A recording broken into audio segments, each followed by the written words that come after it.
Hi guys, welcome back to cinema ಕತೆ. ಇವತ್ತು ನಾವು ರೀಸೆಂಟ್ ಆಗಿ ಮಲಯಾಳಂ ಲ್ಯಾಂಗ್ವೇಜ್ ನಲ್ಲಿ ರಿಲೀಸ್ ಆದ ಮೂವಿ ಪ್ರತಿಛಾಯಾ ಸ್ಟೋರಿನ ನೋಡೋಣ. ಇದೊಂದು ಪೊಲಿಟಿಕಲ್ ಡ್ರಾಮಾ ಮೂವಿ ಆಗಿದೆ. ಸೊ ಮೂವಿ ತುಂಬಾ ಇಂಟ್ರೆಸ್ಟಿಂಗ್ ಆಗಿರುತ್ತೆ. ವಿಡಿಯೋನ ಲಾಸ್ಟ್ ವರೆಗೆ ನೋಡಿ. ಇನ್ನು ಕಥೆಯ ಆರಂಭದಲ್ಲಿ ನಮಗೆ ಅಪೋಸಿಷನ್ ಲೀಡರ್ಸ್ ನ ತೋರಿಸ್ತಾರೆ. ಇವರು ಸಿಎಂ ಆಫೀಸ್ ಮುಂದೆ ಧರಣಿ ಮಾಡ್ತಿರ್ತಾರೆ. ಆಕ್ಚುಲಿ ಸಿಎಂ ಸಿಟಿಯಲ್ಲಿದ್ದ ಎಲ್ಲಾ ಬಾರ್ ಮತ್ತು ರೆಸ್ಟೋರೆಂಟ್ ಗಳನ್ನ ಬಂದ್ ಮಾಡಿರ್ತಾನೆ. ಆದ್ರೆ ಕೇವಲ 5 ಸ್ಟಾರ್ ಹೋಟೆಲ್ ಗಳಿಗೆ ಮಾತ್ರ ಪರ್ಮಿಷನ್ ಕೊಟ್ಟಿರ್ತಾನೆ. ಇದರಿಂದ ಅಪೋಸಿಷನ್ ಮತ್ತು ಸಾಮಾನ್ಯ ಜನರು ಸೇರಿ ಸಿಎಂ ವಿರುದ್ಧ ಹೋರಾಟ ಮಾಡ್ತಿರ್ತಾರೆ. ಇಲ್ಲಿ ನಮಗೆ ಇನ್ನೊಂದು ಸೀನ್ ತೋರಿಸ್ತಾರೆ. ಇಲ್ಲಿ ಒಬ್ಬ ಮಹಿಳೆ ತನ್ನೊಬ್ಬ ಸಣ್ಣ ಮಗನನ್ನ ಇಟ್ಕೊಂಡು ಹೋರಾಟ ಮಾಡ್ತಿರ್ತಾಳೆ. ಈಕೆ ಸುಮಾರು 150 ದಿನಗಳಿಂದ ಅಲ್ಲಿ ಹೋರಾಟ ಮಾಡೋಕೆ ಕೂತ್ಕೊಂಡಿರ್ತಾಳೆ. ಆದ್ರೆ ಸಿಎಂ ಮಾತ್ರ ಈಕೆನ ನೋಡೋಕೆ ಬಂದಿರಲ್ಲ. ಏಕೆಂದ್ರೆ ಈಕೆ ಗಂಡನನ್ನ ಪೊಲೀಸರು ಹಿಡಿದು ಕಸ್ಟಡಿಯಲ್ಲಿ ಹೊಡೆದು ಸಾಯಿಸಿರ್ತಾರೆ. ಅದಕ್ಕೆ ಆಕೆ ತನ್ನ ಗಂಡನಿಗೆ ನ್ಯಾಯ ಸಿಗ್ಬೇಕಂತ ಹೋರಾಟ ಮಾಡ್ತಿರ್ತಾಳೆ. ಇಲ್ಲಿ ನಮಗೆ ಸಿಎಂ ಕೇವಲ ನ್ಯಾರೋ ಮೆಜಾರಿಟಿಯಲ್ಲಿ ಗೆದ್ದಿದ್ದಾನೆ ಅಂತ ಗೊತ್ತಾಗುತ್ತೆ. ಈತ ಗೆಲ್ಲೋಕೆ ಕೇವಲ 2 ವೋಟ್ ಇವನಿಗೆ ಜಾಸ್ತಿ ಬಂದಿರುತ್ತೆ. ಇದರಿಂದ ಪಾರ್ಟಿ ಪ್ರೆಸಿಡೆಂಟ್ ಕೂಡ ಸಿಎಂ ನ ಗದ್ದಿಯಿಂದ ಇಳಿಸಿ ತಾನು ಸಿಎಂ ಆಗ್ಬೇಕಂತ ಟ್ರೈ ಮಾಡ್ತಿರ್ತಾನೆ. ಇದರಿಂದ ಅವನಿಗೆ ಅಪೋಸಿಷನ್ ಮಾಡ್ತಿರೋ ಹೋರಾಟ ಅನುಕೂಲವಾಗುತ್ತೆ. ಆದ್ರೆ ಇಲ್ಲಿ ಗಮನಿಸಬೇಕಾದ ಒಂದು ವಿಶೇಷತೆ ಏನಂದ್ರೆ, ಇಷ್ಟೆಲ್ಲ ನಡೀತಿದ್ರು ಸಿಎಂ ಅಲ್ಲಿಗೆ ಬರಲ್ಲ. ಆತ ತನ್ನ ಫ್ರೆಂಡ್ ನ ಫ್ಯೂನರಲ್ ಗೆ ಹೋಗ್ತಾನೆ. ಇನ್ನು ಈತನ ಫ್ರೆಂಡ್ IT ಸೆಕ್ರೆಟರಿ ಕೂಡ ಆಗಿರ್ತಾನೆ. ಇಲ್ಲಿ ನಮಗೆ ಸಿಎಂ ಫ್ಯಾಮಿಲಿನ ತೋರಿಸ್ತಾರೆ. ಈತನಿಗೆ 2 ಗಂಡು ಮಕ್ಕಳು ಇರ್ತಾರೆ. ದೊಡ್ಡ ಮಗನ ಹೆಸರು ತೋಬಿನ್ ಆಗಿರುತ್ತೆ ಮತ್ತು ಇನ್ನೊಬ್ಬ ಮಗನ ಹೆಸರು ಜಾನ್ ಆಗಿರುತ್ತೆ. ಇನ್ನು ತಾಬಿನ್ ಬಗ್ಗೆ ನೋಡೋದಾದ್ರೆ ಈತ ಸಿಎಂ ನ ದೊಡ್ಡ ಮಗ ಆಗಿರ್ತಾನೆ. ಇವನಿಗೆ ಆಲ್ರೆಡಿ ಮದುವೆ ಆಗಿರುತ್ತೆ. ಆದ್ರೆ ಈತ ಹೊರಗಡೆ ಬೇರೆ ಹೆಣ್ಮಕ್ಳ ಜೊತೆ ಅಫೇರ್ ಇಟ್ಕೊಂಡಿರ್ತಾನೆ. ಇನ್ನು ಜಾನ್ ಬಗ್ಗೆ ನೋಡೋದಾದ್ರೆ ಈತನಿಗೆ ಪಾಲಿಟಿಕ್ಸ್ ಅಂದ್ರೆ ಸ್ವಲ್ಪನೂ ಆಗ್ತಿರಲ್ಲ. ಅವನು ತನ್ನ ಬಿಸ್ನೆಸ್ ನಲ್ಲಿ ಬ್ಯುಸಿ ಆಗಿರ್ತಾನೆ. ಇನ್ನೊಂದು ಕಡೆ ನಮಗೆ ಸಿಎಂ ಕ್ಯಾರೆಕ್ಟರ್ ನ ತೋರಿಸ್ತಾರೆ. ಈತ ತುಂಬಾ ಒಳ್ಳೆ ವ್ಯಕ್ತಿ ಆಗಿರ್ತಾನೆ. ಏಕೆಂದ್ರೆ ಈತ ತನಗಿಂತ ಕೆಳಗಿದ್ದವರ ಜೊತೆ ತುಂಬಾ ಚೆನ್ನಾಗಿ ಬಿಹೇವ್ ಮಾಡ್ತಿರ್ತಾನೆ. ಇನ್ನು ಈತ ತನ್ನ ಮನೆಯಲ್ಲಿ ಕೆಲಸ ಮಾಡ್ತಿದ್ದ ಮಹಿಳೆಯ ಮಗಳ ಮದುವೆಗೆ ಬರ್ತೀನಂತ ಪ್ರಾಮಿಸ್ ಕೂಡ ಮಾಡ್ತಾನೆ. ಇನ್ನು ಈಗ ಹೋರಾಟ ನಡೆದಿದ್ದರಿಂದ ಸಿಎಂ ತನ್ನ ಮಿನಿಸ್ಟರ್ಸ್ ನ ಕರೆದು ಕ್ಯಾಬಿನೆಟ್ ಮೀಟಿಂಗ್ ಮಾಡ್ತಾನೆ. ಎಲ್ಲಾ ಮಿನಿಸ್ಟರ್ ಸಿಎಂ ಈಗ ಬಾರ್ ಗಳನ್ನ ಓಪನ್ ಮಾಡೋಕೆ ಪರ್ಮಿಷನ್ ಕೊಡ್ತಾನೆ ಅಂತ ಅನ್ಕೊಂಡಿರ್ತಾರೆ. ಆದ್ರೆ ಸಿಎಂ ಇಲ್ಲಿ ಶಾಕಿಂಗ್ ನಿರ್ಧಾರ ತಗೋತಾನೆ. ಆತ 5 ಸ್ಟಾರ್ ಹೋಟೆಲ್ ನಲ್ಲಿರೋ ಬಾರ್ ಗಳನ್ನ ಕೂಡ ಬಂದ್ ಮಾಡಬೇಕು ಅಂತ ಹೇಳ್ತಾನೆ. ಇದು ಪ್ರೆಸಿಡೆಂಟ್ ಗೆ ಗೊತ್ತಾದಾಗ ಆತ ಶಾಕ್ ಆಗ್ತಾನೆ. ಸಿಎಂ ಸ್ಟಾರ್ ಹೋಟೆಲ್ ಗಳಿಂದ ಲಂಚ ತಗೊಂಡು ಅವರಿಗೆ ಫೇವರ್ ಮಾಡ್ತಾನೆ. ಆಗ ಅವನ ವಿರುದ್ಧ ನಾವು ಹೋರಾಟ ಮಾಡಬಹುದು ಅಂತ ಅನ್ಕೊಂಡಿರ್ತಾನೆ. ಆದ್ರೆ ಇಲ್ಲಿ ಸಿಎಂ ಉಲ್ಟಾ ಮಾಡಿರ್ತಾನೆ. ಈಗ ಸೀನ್ ಇಲ್ಲಿಂದ ಒಬ್ಬ ದೊಡ್ಡ ಬಿಸ್ನೆಸ್ ಮ್ಯಾನ್ ಕಡೆ ಶಿಫ್ಟ್ ಆಗುತ್ತೆ. ಈತ ತುಂಬಾ ಪವರ್ಫುಲ್ ವ್ಯಕ್ತಿ ಆಗಿರ್ತಾನೆ. ಈತನ ಹೆಸರು ರವಿ ಮಾಧವನ್ ಆಗಿರ್ತಾನೆ. ಈತನ ಕೆಳಗೆ ಒಂದು ನ್ಯೂಸ್ ಚಾನೆಲ್ ಕೆಲಸ ಮಾಡ್ತಿರುತ್ತೆ. ಇನ್ನು ಇಲ್ಲಿ ರವಿ ಮಾಧವನ್ ಮತ್ತು ಅವನ ಅಸಿಸ್ಟೆಂಟ್ ಇಶಾಂತ್ ಸೇರಿ ಕೇರಳದಲ್ಲಿ ಒಂದು ದೊಡ್ಡ ಪ್ರಾಜೆಕ್ಟ್ ಮಾಡ್ಬೇಕಂತ ಪ್ಲಾನ್ ಮಾಡ್ತಿರ್ತಾರೆ. ಈಗ ಸೀನ್ ಇಲ್ಲಿಂದ ಜಾನ್ ಕಡೆ ಶಿಫ್ಟ್ ಆಗುತ್ತೆ. ಜಾನ್ ಒಂದು ಈವೆಂಟ್ ಗೆ ಬಂದಿರ್ತಾನೆ.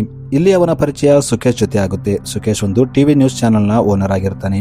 ಇನ್ನು ಸುಖೇಶ್ ಸ್ಟ್ರಿಂಗ್ ಆಪರೇಷನ್ ಮಾಡೋದ್ರಲ್ಲಿ ಫೇಮಸ್ ಆಗಿರ್ತಾನೆ ಮತ್ತು ಸುಖೇಶ್ ತುಂಬಾ ಆನೆಸ್ಟ್ ರಿಪೋರ್ಟರ್ ಆಗಿರ್ತಾನೆ. ಇಲ್ಲಿ ಜಾನ್ ಸುಖೇಶ್ ಜೊತೆ ಮಾತಾಡ್ತಾನೆ.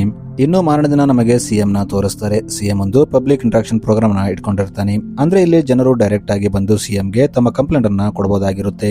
ಇಲ್ಲಿ ಸಿಎಂ ಒಂದು ಕೇಸ್ಗಾಗಿ ತಾರಕ್ ಅನ್ನೋ ಪೊಲೀಸ್ ಆಫೀಸರ್ ನ ಅಪಾಯಿಂಟ್ ಮಾಡ್ತಾನೆ. ಆದ್ರೆ ಆತನಿಗೆ ಯಾವ ಕೇಸ್ ಬಗ್ಗೆ ಇನ್ವೆಸ್ಟಿಗೇಷನ್ ಮಾಡಬೇಕಂತ ಡೀಟೇಲ್ ಆಗಿ ಹೇಳಲ್ಲ. ಇನ್ನು ಇಲ್ಲಿಂದ ಜಾನ್ ಸ್ಟೋರಿನ ಕಂಟಿನ್ಯೂ ಮಾಡ್ತಾರೆ. ಆಕ್ಚುಲಿ ಜಾನ್ಗೆ ಆಲ್ರೆಡಿ ಮದುವೆ ಆಗಿರುತ್ತೆ. ಇನ್ನು ಈತನ ಹೆಂಡತಿ ರೋಸ್ ಅಪೋಸಿಷನ್ ಲೀಡರ್ ಜಯದೇವನ್ನ ಮಗಳಾಗಿರ್ತಾಳೆ. ಅಂದ್ರೆ ಜಾನ್ಗೆ ಇಲ್ಲಿ ಅಪೋಸಿಷನ್ ಮತ್ತು ಪವರ್ ನಲ್ಲಿರೋ ಪಾರ್ಟಿ 2 ಕಡೆ ಲಿಂಕ್ ಇರುತ್ತೆ. ಆದ್ರೆ ಜಾನ್ ಮಾತ್ರ 2 ಕಡೆ ಇಂಟ್ರೆಸ್ಟ್ ತೋರಿಸ್ತಿರಲ್ಲ. ಇನ್ನು ಜಾನ್ ತನ್ನ ವೈಫ್ ಜೊತೆ ತನ್ನ ಮನೆ ಮುಂದಿಂದ ಹೋಗ್ತಿದ್ದಾಗ ಅಲ್ಲಿ ಹೋರಾಟಕ್ಕೆ ಕುಂತಿದ್ದ ಮಹಿಳೆ ಬರ್ತಾಳೆ. ಈಕೆಯನ್ನ ನೋಡಿ ಜಾನ್ ಆಕೆ ಮಕ್ಕಳಿಗೆ ಚಾಕ್ಲೇಟ್ ಕೊಡ್ತಾನೆ. ಆದ್ರೆ ಆಕೆ ಅದನ್ನ ತಗೊಳ್ಳಲ್ಲ. ನನಗೆ ಚಾಕ್ಲೇಟ್ ಬೇಡ, ನನ್ನ ಗಂಡನಿಗೆ ನ್ಯಾಯ ಬೇಕು, ನನ್ನ ಗಂಡ ಸಾಯೋಕೆ ಡೈರೆಕ್ಟ್ ಆಗಿ ಸಿಎಂఏ ಕಾರಣ ಅಂತ ಹೇಳ್ತಾಳೆ. ಇದನ್ನ ಕೇಳಿ ಜಾನ್ಗೆ ಶಾಕ್ ಆಗುತ್ತೆ. ಅವನು ಅಷ್ಟಕ್ಕೂ ನನ್ನ ತಂದೆ ಒಳ್ಳೆಯವನ ಅಥವಾ ಕೆಟ್ಟವನ ಅಂತ ಯೋಚನೆ ಮಾಡ್ತಾನೆ. ಇನ್ನೊಂದು ಕಡೆ ಸಿಎಂ ತನ್ನ ಮನೆಯಲ್ಲಿ ಕೆಲಸ ಮಾಡ್ತಿದ್ದ ಮಹಿಳೆಯ ಮಗಳ ಮದುವೆಗೆ ಹೋಗ್ತಾನೆ. ಇನ್ನು ಆತ ಮನೆಗೆ ಬಂದಾಗ ಜಾನ್ ಅವನಿಗೆ ಇದೆಲ್ಲ ಮೀಡಿಯಾ ಇಮೇಜ್ ಗಾಗಿ ಮಾಡ್ತಿದ್ರಲ್ಲ ಅಂತ ಕೇಳ್ತಾನೆ. ಆದ್ರೆ ಸಿಎಂ ಹಾಗೇನಿಲ್ಲ. ನಾನು ಗೌರ್ಮೆಂಟ್ ನ ಕಾಪಾಡಬೇಕು, ಗೌರ್ಮೆಂಟ್ ನ ಕಾಪಾಡೋದು ನನ್ನ ಕೆಲಸ. ನಾನು ಒಳ್ಳೆ ಕೆಲಸನೂ ಮಾಡ್ತೀನಿ, ಕೆಟ್ಟ ಕೆಲಸನೂ ಮಾಡ್ತೀನಿ. ಹಾಗಂತ ಕೆಟ್ಟ ಕೆಲಸಕ್ಕಿಂತ ಒಳ್ಳೆ ಕೆಲಸನೇ ಜಾಸ್ತಿ ಮಾಡ್ತೀನಿ ಅಂತ ಹೇಳ್ತಾನೆ. ಇನ್ನು ನಾನು ರಾತ್ರಿ ಟೈಮಲ್ಲಿ ಮಲ್ಕೊಳ್ಳುವಾಗ ಕೇವಲ ಒಳ್ಳೆದನ್ನ ಮಾತ್ರ ಯೋಚನೆ ಮಾಡಿ ಮಲ್ಕೋತೀನಿ, ಕೆಟ್ಟದ್ರ ಬಗ್ಗೆ ಯೋಚನೆ ಮಾಡಲ್ಲ ಅಂತ ಹೇಳ್ತಾನೆ. ಇಲ್ಲಿ ನಮಗೆ ಸಿಎಂ ನೆಗೆಟಿವ್ ಸೈಡ್ ಕೂಡ ತೋರಿಸ್ತಾರೆ. ಅಂದ್ರೆ ಒಬ್ಬ ಸಿಎಂ ಪೂರ್ತಿಯಾಗಿ ಒಳ್ಳೆಯವನ ಅಥವಾ ಪೂರ್ತಿಯಾಗಿ ಕೆಟ್ಟವನಾಗಿರಲ್ಲ. ಸೊ ಈಗ ಜಾನ್ ತನ್ನ ತಂದೆಗೆ ನಾನು ಒಂದು ಬಿಸ್ನೆಸ್ ಟ್ರಿಪ್ ಗಾಗಿ ರಷ್ಯಾಗೆ ಹೋಗ್ತಿದ್ದೀನಿ ಅಂತ ಹೇಳ್ತಾನೆ. ಇದನ್ನ ಕೇಳಿ ಸಿಎಂ ಸ್ವಲ್ಪ ಎಮೋಷನಲ್ ಆಗ್ತಾನೆ. ಯಾಕಂದ್ರೆ ಅವನಿಗೆ ತನ್ನ ಸಣ್ಣ ಮಗ ಜಾನ್ ಅಂದ್ರೆ ತುಂಬಾ ಇಷ್ಟ ಇರುತ್ತೆ. ಇನ್ನು ಜಾನ್ ತನ್ನ ತಂದೆನ ತುಂಬಾ ಚೆನ್ನಾಗಿ ಅರ್ಥ ಮಾಡ್ಕೋತಿರ್ತಾನೆ. ಆದ್ರೆ ತೋಬಿನ್ ಹೀಗೆ ಇರಲ್ಲ. ಅದಕ್ಕೆ ಆತ ಜಾನ್ ಅಲ್ಲಿಂದ ಹೋಗ್ತಿದ್ದಾಗ ಸ್ವಲ್ಪ ಎಮೋಷನಲ್ ಆಗ್ತಾನೆ. ಇನ್ನು ಜಾನ್ ರೆಡಿಯಾಗಿ ಏರ್ಪೋರ್ಟ್ ಗೆ ಹೋಗ್ತಿರ್ತಾನೆ. ಅದೇ ಟೈಮಲ್ಲಿ ಸಿಎಂ ಒಂದು ನ್ಯೂಸ್ ಚಾನೆಲ್ ಗೆ ಇಂಟರ್ವ್ಯೂ ಕೊಡ್ತಿರ್ತಾನೆ. ಇನ್ನು ಇಂಟರ್ವ್ಯೂ ಲೈವ್ ಆಗಿರುತ್ತೆ. ಇಲ್ಲಿ ಆಂಕರ್ ಸಿಎಂ ಮೇಲೆ ಸ್ಟ್ರಾಂಗ್ ಅಲಿಗೇಷನ್ ಮಾಡ್ತಾನೆ.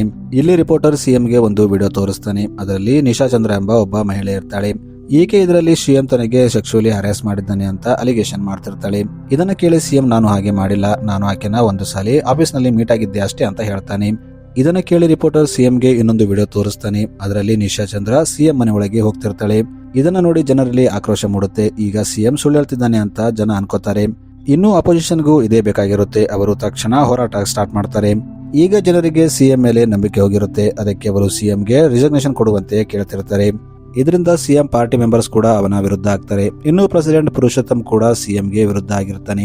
ಅವನು ಸಿಎಂನ ಗದ್ದಿಗೆಯಿಂದ ಕೆಳಗಿಳಿಸಿ ತಾನೇ ಸಿಎಂ ಆಗ್ಬೇಕಂತ ಈಗ ಗಟ್ಟಿಯಾಗಿ ಟ್ರೈ ಮಾಡ್ತಿರ್ತಾನೆ. ಇನ್ನೊಂದು ಕಡೆ ನಮಗೆ ಬಿಸ್ನೆಸ್ ಮ್ಯಾನ್ ರವಿ ಮಾಧವನ್ನ ತೋರಿಸ್ತಾರೆ. ಈತ ತನ್ನ ಕಡೆ ಒಬ್ಬ ವ್ಯಕ್ತಿಯನ್ನ ಆಕ್ಸಿಡೆಂಟ್ ಮಾಡಿಸಿ ಸಾಯಿಸ್ಬಿಡ್ತಾನೆ. ಯಾಕಂದ್ರೆ ಅವನ ಕೆಲಸ ಮುಗ್ದಿರುತ್ತೆ. ಇನ್ನು ಈಗ ಸಿಎಂ ಮನೆಯಲ್ಲಿ ವಾತಾವರಣ ತುಂಬಾ ಕೆಟ್ಟಿರುತ್ತೆ. ಅವನ ಮನೆಯವರೇ ಸಿಎಂನ ನಂಬ್ತಿರಲ್ಲ. ಇನ್ನು ಸಿಎಂ ಸೊಸೆ ಸಿಎಂ ಹತ್ರ ತನ್ನ ಮಗಳನ್ನ ಕಳಿಸೋಕ್ಕೂ ಒಪ್ತಿರಲ್ಲ. ಇದರಿಂದ ಸಿಎಂಗೆ ತುಂಬಾ ಬೇಜಾರಾಗುತ್ತೆ. ಇನ್ನು ಏರ್ಪೋರ್ಟ್ಗೆ ಹೋಗಿದ್ದ ಜಾನ್ ಕೂಡ ಈಗ ವಾಪಸ್ ಬಂದಿರ್ತಾನೆ. ಇಲ್ಲಿ ಜಾನ್ ಸಿಎಂಗೆ ಏನಾಯ್ತು ಅಂತ ಕೇಳ್ತಾನೆ. ಆಗ ಸಿಎಂ ಅವನಿಗೆ, ನಾನು ಪ್ಯಾನಿಕ್ ನಲ್ಲಿ ಸುಳ್ಳು ಹೇಳಿದೆ. ಆಕೆ ನನ್ನ ಮನೆಗೆ ಬಂದಿಲ್ಲ ಅಂತ ಹೇಳಿದ್ದೆ. ಆದ್ರೆ ಆಕೆ ನನ್ನ ಮನೆಗೆ ಬಂದಿದ್ಲು. ಆದ್ರೆ ನಾನು ಆಕೆ ಜೊತೆ ಏನು ಮಾಡಿಲ್ಲ ಅಂತ ಹೇಳ್ತಾನೆ. ಇದನ್ನ ಕೇಳಿ ಜಾನ್ ಆತನಿಗೆ, ನೀವು ಚಿಂತೆ ಮಾಡಬೇಡಿ, ನಾನು ನಿಮ್ಮನ್ನ ನಂಬ್ತೀನಿ. ಸತ್ಯ ಏನು ಅಂತ ನಾನು ಹೊರಗೆ ತರ್ತೀನಿ ಅಂತ ಹೇಳ್ತಾನೆ. ಆಗ ಸಿಎಂ ಕೂಡ ಜಾನ್ಗೆ, ನಾನು ಕೂಡ ಹೋರಾಟ ಮಾಡ್ತೀನಿ, ನಾನು ಇಷ್ಟು ಬೇಗ ಅಂಜಲ್ಲ ಅಂತ ಹೇಳ್ತಾನೆ. ಆದ್ರೆ ಮಾರನೇ ದಿನ ಬೆಳಗ್ಗೆ ಎಲ್ಲಾ ಮುಗ್ದಿರುತ್ತೆ. ಯಾಕಂದ್ರೆ ರಾತ್ರಿ ಮಲ್ಕೊಂಡಿದ್ದ ಸಿಎಂ ಬೆಳಗ್ಗೆ ಎದ್ದಳಲ್ಲ. ಆತನಿಗೆ ಹಾರ್ಟ್ ಅಟ್ಯಾಕ್ ಬಂದಿರುತ್ತೆ. ಸಿಎಂ ಸತ್ತೋಗಿರ್ತಾನೆ. ಆದ್ರೆ ಮೀಡಿಯಾದವರು ಸಿಎಂ ಭಯದಲ್ಲಿ ಹಾರ್ಟ್ ಅಟ್ಯಾಕ್ ಆಗಿ ಅವರು ಸತ್ತೋದ್ರು ಅಂತ ಹೇಳ್ತಾರೆ. ಅಂದ್ರೆ ಮೀಡಿಯಾದವರು ಯಾವುದೇ ಟ್ರಯಲ್ ಇಲ್ಲದೆ ಸಿಎಂನ ಗಿಲ್ಟಿ ಅಂತ ಡಿಸೈಡ್ ಮಾಡಿರ್ತಾರೆ. ಇನ್ನು ಈಗ ಸಿಎಂ ಅಂತಿಮ ಸಂಸ್ಕಾರ ಇರುತ್ತೆ. ಆದ್ರೆ ಅವರ ಮನೆಯವರು ಬಿಟ್ಟರೆ ಅಲ್ಲಿ ಯಾರು ಇರಲ್ಲ. ಯಾಕಂದ್ರೆ ಎಲ್ಲರೂ ಸಿಎಂನ ಗಿಲ್ಟಿ ಅಂತ ಡಿಸೈಡ್ ಮಾಡಿರ್ತಾರೆ. ಇನ್ನು ನೆಕ್ಸ್ಟ್ ಸಿಎಂ ಯಾರು ಅಂತ ವಾದ ವಿವಾದಗಳು ಸ್ಟಾರ್ಟ್ ಆಗಿರುತ್ತೆ. ತೋಬಿನ್ ತಾನೇ ಸಿಎಂ ಆಗ್ಬೇಕು ಅಂತ ಅನ್ಕೊಂಡಿರ್ತಾನೆ. ಆದ್ರೆ ಅವನಿಗೆ ವಿರುದ್ಧವಾಗಿ ತುಂಬಾ ಜನ ಇರ್ತಾರೆ. ತೋಬಿನ್ ಪರಿಸ್ಥಿತಿ ಹೀಗಿದ್ದಾಗ ಇನ್ನೊಂದು ಕಡೆ ಜಾನ್ ಮೇಲೆ 125 ಕೋಟಿಯ ಮನಿ ಲಾಂಡ್ರಿಂಗ್ ಕೇಸ್ ಬೀಳುತ್ತೆ. ಈಗ ಎಡಿ ಬಂದು ಜಾನ್ ಮನೆನ ಸರ್ಚ್ ಮಾಡುತ್ತೆ. ಇದರಿಂದ ಜಾನ್ ರೆಪ್ಯುಟೇಷನ್ ಎಲ್ಲ ಹಾಳಾಗುತ್ತೆ. ಏಕೆಂದ್ರೆ ಇದೆಲ್ಲ ನ್ಯೂಸ್ ಈಗ ಸುಕೇಶ್ ಚಾನಲ್ ನಲ್ಲಿ ಬರ್ತಿರುತ್ತೆ. ಜನರು ಸುಕೇಶ್ ಚಾನಲ್ ನ ತುಂಬಾ ನಂಬ್ತಿರ್ತಾರೆ. ಯಾಕಂದ್ರೆ ಅವನು ಯಾವಾಗ್ಲೂ ಹಾನೆಸ್ಟ್ ರಿಪೋರ್ಟಿಂಗ್ ಮಾಡ್ತಿರ್ತಾನೆ. ಅದಕ್ಕೆ ಈಗ ಜಾನ್ ಮೇಲಿದ್ದ ಅಲಿಗೇಷನ್ಸ್ ಎಲ್ಲ ಇವರು ನಿಜ ಅಂತ ಅನ್ಕೋತಾರೆ. ಇನ್ನೊಂದು ಕಡೆ ಇಡೀ ಜಾನ್ ನ ಕಸ್ಟಡಿಗೆ ತಗೊಳುತ್ತೆ. ಇಲ್ಲಿ ಅವರು ಜಾನ್ ಬಗ್ಗೆ ಎಲ್ಲ ಸರ್ಚ್ ಮಾಡ್ತಾರೆ. ಆಗ ಇವರಿಗೆ ಇಲ್ಲೊಂದು ಶಾಕಿಂಗ್ ವಿಷಯ ಗೊತ್ತಾಗುತ್ತೆ. ಆಕ್ಚುಲಿ ಜಾನ್ ತನ್ನ ಕಂಪನಿನ ಮಾರಿರ್ತಾನೆ. ಅವನು ತನ್ನ ಕಂಪನಿನ ಮಾರಿ ಬಂದ ಹಣದಿಂದ ಚಾರಿಟಿ ಮಾಡಿರ್ತಾನೆ. ಎಸ್ಪೆಷಲಿ ಟ್ರೈಬಲ್ ಮತ್ತು ಹಿಂದುಳಿದ ಜನರಿಗೋಸ್ಕರ ಅವನು ಫಂಡ್ ರೈಸಿಂಗ್ ಮಾಡಿರ್ತಾನೆ. ಇದರಿಂದ ಜನರ ದೃಷ್ಟಿಕೋನ ಈಗ ಮತ್ತೆ ಚೇಂಜ್ ಆಗುತ್ತೆ. ಇಷ್ಟು ದಿನ ಎಲ್ಲರೂ ಸಿಎಂ ಮತ್ತು ಅವನ ಕುಟುಂಬವನ್ನ ಸ್ಕ್ಯಾಮರ್ ಅಂತ ಅನ್ಕೊಂಡಿರ್ತಾರೆ. ಆದ್ರೆ ಜನರ ಪರ್ಸ್ಪೆಕ್ಟಿವ್ ಈಗ ಚೇಂಜ್ ಆಗುತ್ತೆ. ಜಾನ್ ಜನರ ಮನಸ್ಸಲ್ಲಿ ಹೀರೋ ಆಗ್ಬಿಡ್ತಾನೆ. ಇನ್ನು ಸೋಷಿಯಲ್ ಮೀಡಿಯಾದಲ್ಲಿ ಜಾನ್ ಪಾಪ್ಯುಲಾರಿಟಿ ತುಂಬಾ ಜಾಸ್ತಿ ಆಗುತ್ತೆ. ಇನ್ನು ಜನ ಸೋಷಿಯಲ್ ಮೀಡಿಯಾದಲ್ಲಿ ನೆಕ್ಸ್ಟ್ ಸಿಎಂ ಜಾನ್ ನ ಮಾಡ್ಬೇಕಂತ ಹೇಳ್ತಿರ್ತಾರೆ. ಈಗ ಜಾನ್ ಪಾರ್ಟಿ ಅವರೆಲ್ಲ ಸೇರಿ ಜಾನ್ ನೇ ಸಿಎಂ ಮಾಡ್ಬೇಕಂತ ಡಿಸೈಡ್ ಮಾಡ್ತಾರೆ. ಯಾಕಂದ್ರೆ ಅವನ ಸೋಷಿಯಲ್ ಮೀಡಿಯಾ ಪಾಪ್ಯುಲಾರಿಟಿ ತುಂಬಾ ಜಾಸ್ತಿ ಇರುತ್ತೆ. ಇನ್ನು ಜಾನ್ಗೆ ಇಡಿಯಿಂದ ಕ್ಲಿಯರೆನ್ಸ್ ಸಿಕ್ಕಿರುತ್ತೆ. ಅದಕ್ಕೆ ಅವರು ಜಾನ್ ನೇ ಸಿಎಂ ಮಾಡ್ಬೇಕು ಅನ್ಕೋತಾರೆ. ಆದ್ರೆ ಜಾನ್ ಇದರಲ್ಲಿ ಇಂಟ್ರೆಸ್ಟ್ ತೋರಿಸಲ್ಲ. ನನಗೆ ಪಾಲಿಟಿಕ್ಸ್ ಅಂದ್ರೆ ಆಗಲ್ಲ ಅಂತ ಹೇಳ್ತಿರ್ತಾನೆ. ಆದ್ರೆ ಜಾನ್ ತಾಯಿ ಅವನಿಗೆ ತಿಳಿಸಿ ಹೇಳ್ತಾಳೆ, ನೀನು ಸಿಎಂ ಆದ್ರೆ ನಿಮ್ಮ ತಂದೆ ಮೇಲೆ ಆಗಿರೋ ಅಲಿಗೇಷನ್ಸ್ ನ ಕ್ಲಿಯರ್ ಮಾಡಬಹುದು.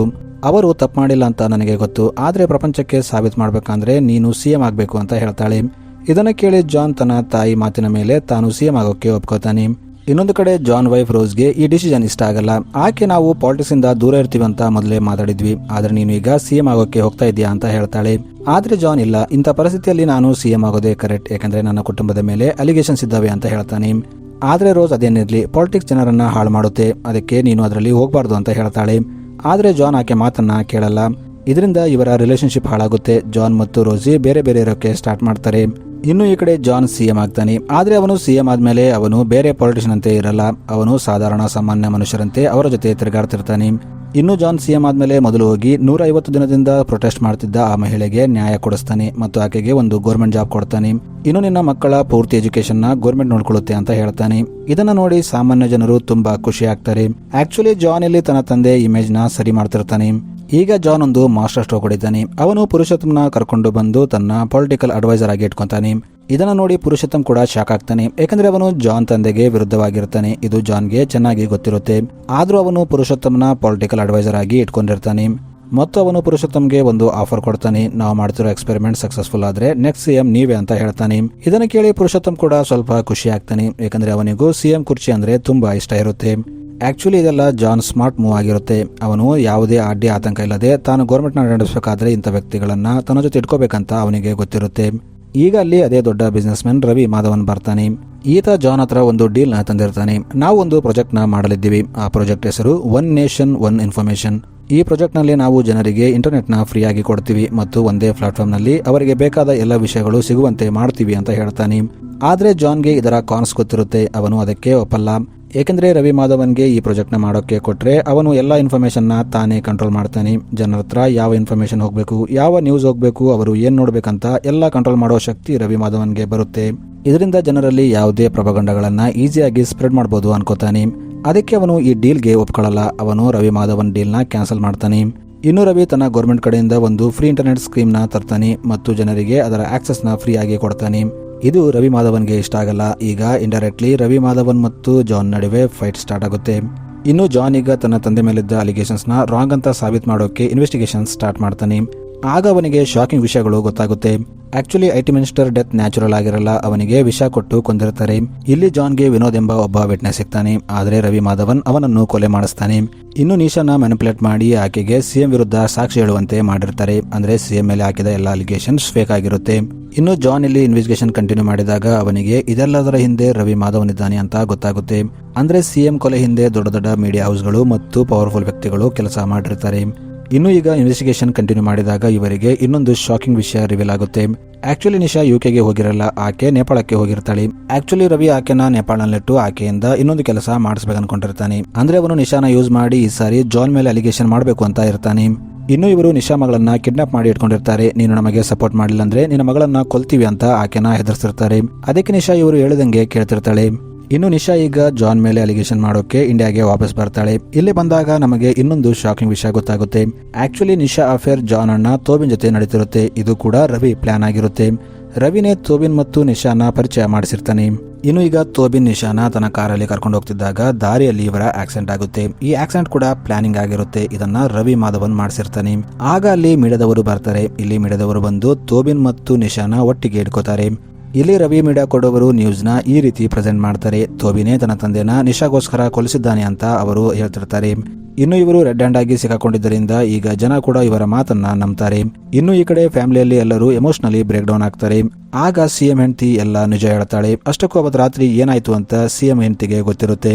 ಆಕ್ಚುಲಿ ಸಿಎಂಗೆ ತನ್ನ ಮೊಮ್ಮಗಳಂದ್ರೆ ತುಂಬಾ ಇಷ್ಟ ಇರುತ್ತೆ. ಅದಕ್ಕೆ ಅವನು ತನ್ನ ಮೊಮ್ಮಗಳ ಜೊತೆ ಅವತ್ತು ಮಲ್ಕೋಬೇಕಂತ ಅನ್ಕೊಂಡಿರ್ತಾನೆ. ಅವನು ತನ್ನ ಮೊಮ್ಮಗಳನ್ನ ತನ್ನ ಹತ್ರ ಕರೆದಾಗ ಆಕೆ ಬರಲ್ಲ. ಏಕೆಂದ್ರೆ ಆಕೆ ನ್ಯೂಸ್ ನಲ್ಲಿ ತನ್ನ ತಾತ ಒಳ್ಳೆ ವ್ಯಕ್ತಿ ಅಲ್ಲ ಅಂತ ಕೇಳಿರ್ತಾಳೆ. ಅದಕ್ಕೆ ಆಕೆ ಭಯಪಟ್ಟು ಅವನ ಜೊತೆ ಹೋಗಲ್ಲ. ಇದರಿಂದ ಸಿಎಂಗೆ ತುಂಬಾ ಬೇಜಾರಾಗುತ್ತೆ. ಸ್ವಂತ ಫ್ಯಾಮಿಲಿಯವರೇ ತನ್ನನ್ನು ನಂಬ್ತಿಲ್ಲ ಅಂತ ಆತ ಎಮೋಷನಲಿ ಬ್ರೇಕ್ ಡೌನ್ ಆಗ್ತಾನೆ. ಇದೇ ಕಾರಣಕ್ಕೆ ಆತನಿಗೆ ಹಾರ್ಟ್ ಅಟ್ಯಾಕ್ ಆಗಿ ರಾತ್ರಿ ಟೈಮಲ್ಲಿ ಆತ ಸತ್ತೋಗಿರ್ತಾನೆ. ಇದು ಗೊತ್ತಾದಾಗ ಜಾನ್ ತುಂಬಾ ದುಃಖ ಪಡ್ತಾನೆ ಮತ್ತು ನಮಗೆ ಮಾತ್ರ ಸತ್ಯ ಗೊತ್ತಾದ್ರೆ ನಡೆಯಲ್ಲ, ಇದನ್ನ ನಾನು ಪ್ರಪಂಚಕ್ಕೆ ತೋರಿಸಬೇಕು ಮತ್ತು ನನ್ನ ತಂದೆ ಇನ್ನೋಸೆಂಟ್ ಅಂತ ಪ್ರೂವ್ ಮಾಡಬೇಕು ಅಂತ ಅನ್ಕೋತಾನೆ. ಅದಕ್ಕೆ ಅವನು ಒಂದು ಮಾಸ್ಟರ್ ಸ್ಟ್ರೋಕ್ ಹೊಡಿತಾನೆ. ಅದೇನೆಂದ್ರೆ ಅವನು ತನ್ನ ತಂದೆ ಲಾಸ್ಟ್ ಟೈಮ್ ಯಾವ ಮೀಡಿಯಾ ಚಾನಲ್ಗೆ ಇಂಟರ್ವ್ಯೂ ಕೊಟ್ಟಿರ್ತಾನೋ ಅದೇ ಮೀಡಿಯಾ ಚಾನಲ್ಗೆ ಹೋಗ್ತಾನೆ ಮತ್ತು ಅವನು ಇಲ್ಲಿ ತನ್ನ ಇಂಟರ್ವ್ಯೂನ ಲೈವ್ ಆಗಿ ಮಾಡ್ತಾನೆ ಮತ್ತು ಆತ ಮೀಡಿಯಾದವರಿಗೆ ಪ್ರಶ್ನೆ ಕೇಳ್ತಾನೆ. ನೀವು ಎಲ್ಲ ಇನ್ಸಿಡೆಂಟ್ಸ್ ನಡೆಯೋ ಮುಂಚೆ ಅಲ್ಲಿ ಕರೆಕ್ಟ್ ಆಗಿ ಹೇಗೆ ಬರ್ತೀರಾ ಅಂತ ಕೇಳ್ತಾನೆ. ಇದನ್ನ ಕೇಳಿ ಆ ಆಂಕರ್ ಸ್ವಲ್ಪ ಅನ್ಕಂಫರ್ಟೇಬಲ್ ಫೀಲ್ ಆಗ್ತಾನೆ. ಇಲ್ಲ ನಮಗೆ ಇನ್ಫಾರ್ಮೇಶನ್ ಬರುತ್ತೆ ಹಾಗೆ ಹೀಗೆ ಅಂತ ಆ ಕಡೆ ಈ ಕಡೆ ಮಾತಾಡ್ತಿರ್ತಾನೆ. ಈಗ ಜಾನ್ ಇಲ್ಲಿ ಇನ್ನೊಂದು ವಿಷಯ ಹೇಳ್ತಾನೆ. ಆಕ್ಚುಲಿ ಅವನು ನಿಶಾ ಇಂಟರ್ವ್ಯೂನ ತಗೊಂಡಿರ್ತಾನೆ.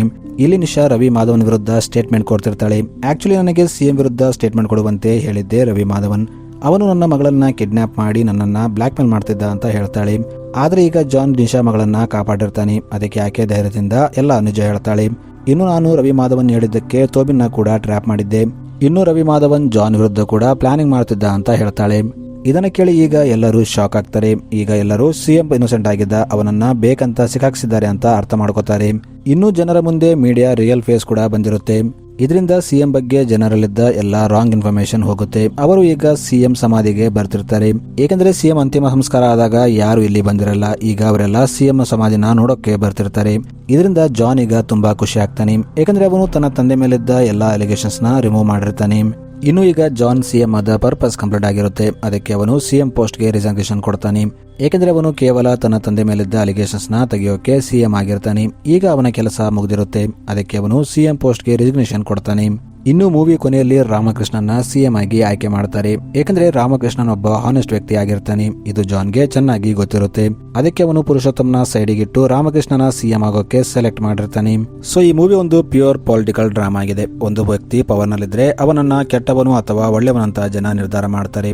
ಆದರೆ ಅವರು ಹಾಗೆ ನಿರ್ಧಾರ ಮಾಡೋಕೆ ಕೆಲವೊಂದು ಕಾರಣ ಇರುತ್ತೆ. ಅವರು ಮೀಡಿಯಾದಲ್ಲಿ ಅಥವಾ ಸೋಷಿಯಲ್ ಮೀಡಿಯಾದಲ್ಲಿ ಅವರ ಬಗ್ಗೆ ಕೇಳಿ ತಮ್ಮ ನಿರ್ಧಾರವನ್ನ ತಗೊಂಡಿರ್ತಾರೆ. ಆದರೆ ರಿಯಾಲಿಟಿ ಯಾರಿಗೂ ಗೊತ್ತಿರಲ್ಲ. ಏಕೆಂದರೆ ಕೆಲವು ಮೀಡಿಯಾ ಚಾನೆಲ್ಸ್ಗಳು ಮತ್ತು ದೊಡ್ಡ ದೊಡ್ಡ ಬಿಸ್ನೆಸ್ ಮ್ಯಾನ್ಗಳು ತಮ್ಮ ಅನುಕೂಲಕ್ಕಾಗಿ ಇನ್ಫಾರ್ಮೇಶನ್ನ ಕಂಟ್ರೋಲ್ ಮಾಡ್ತಿರ್ತಾರೆ. ಹೀಗಾಗಿ ಜನರ ಹತ್ರ ಬರೋ ಎಲ್ಲ ಇನ್ಫಾರ್ಮೇಶನ್ ವ್ಯಾಲ್ಯೂಬಲ್ ಆಗಿರಲ್ಲ. ಇವರು ಕೇವಲ ಜನರನ್ನ ಒಬ್ಬ ಕಸ್ಟಮರ್ ಆಗಿ ನೋಡ್ತಾರೆ ಮತ್ತು ತಮ್ಮ ಅನುಕೂಲಕ್ಕೆ ತಕ್ಕಂತೆ ಜನರನ್ನ ಮ್ಯಾನುಪುಲೇಟ್ ಮಾಡ್ತಾರೆ. ಸೊ ಈ ಮೂವಿ ನಮಗೆ ಇದನ್ನ ಕ್ಲಿಯರ್ ಆಗಿ ತೋರಿಸುತ್ತೆ. ಸೊ ಮೂವಿ ಇಲ್ಲಿಗೆ ಎಂಡ್ ಆಗುತ್ತೆ. Thanks for watching.